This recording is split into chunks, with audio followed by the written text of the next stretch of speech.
Hi hello good morning.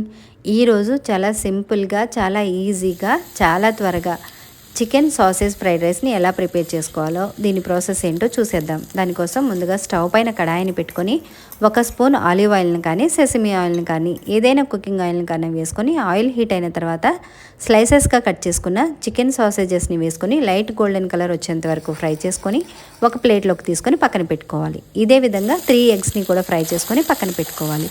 ఇప్పుడు అదే కడాయిలోకి 1 spoon ఆయిల్ని యాడ్ చేసుకొని ఆయిల్ హీట్ అయిన తర్వాత సన్నగా చాప్ చేసుకున్న గార్లిక్ని వేసుకొని ఫ్రై చేసుకొని పొడవుగా కట్ చేసుకున్న ఉల్లిపాయ ముక్కలు అలాగే పచ్చిమిర్చి స్ప్రింగ్ ఆనియన్స్ని వేసుకొని సాఫ్ట్గా అయ్యేంత వరకు ఫ్రై చేసుకోవాలి. అది సాఫ్ట్గా అయిన తర్వాత గ్రీన్ పీస్ని కూడా వేసుకొని ఫ్రై చేసుకొని అవి కాస్త ఫ్రై అయిన తర్వాత ముందుగా ఫ్రై చేసుకున్న చికెన్ సాసేజెస్ని అలాగే ఫ్రై చేసుకున్న ఎగ్స్ని కూడా వేసుకొని బాగా కలుపుకొని ఇవి కాస్త ఫ్రై అయిన తర్వాత 1 టేబుల్ స్పూను లైట్ సోయా సాస్ని వేసుకొని బాగా కలుపుకోవాలి. అది కూడా కాస్త ఫ్రై అయిన తర్వాత ముందుగానే ఉడికించి పెట్టుకున్న 1 కప్పు రైస్ని సన్నగా చాప్ చేసుకున్న కొత్తిమీర సన్నగా చాప్ చేసుకున్న స్ప్రింగ్ ఆనియన్స్ రుచికి సరిపడినంత సాల్టు 1/2 స్పూను గరం మసాలాని వేసుకొని ఇవన్నీ బాగా కలిసేలా కలుపుకొని మూత పెట్టేసి ఒక 5 నిమిషాలు లో ఫ్లేమ్లో కుక్ చేసుకోవాలి.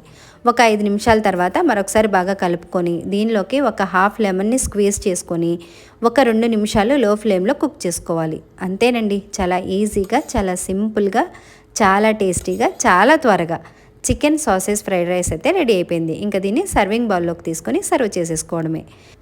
పిల్లలకి బ్రేక్ఫాస్ట్లో అయినా హస్బెండ్స్కి లంచ్ బాక్స్లోకైనా చాలా ఈజీగా చాలా ఫాస్ట్గా ప్రిపేర్ చేసుకునే రెసిపీ. ఇలాంటి మరిన్ని రెసిపీస్ కోసం నా ఛానల్ని తప్పకుండా సబ్స్క్రైబ్ చేసుకోండి. Thank you.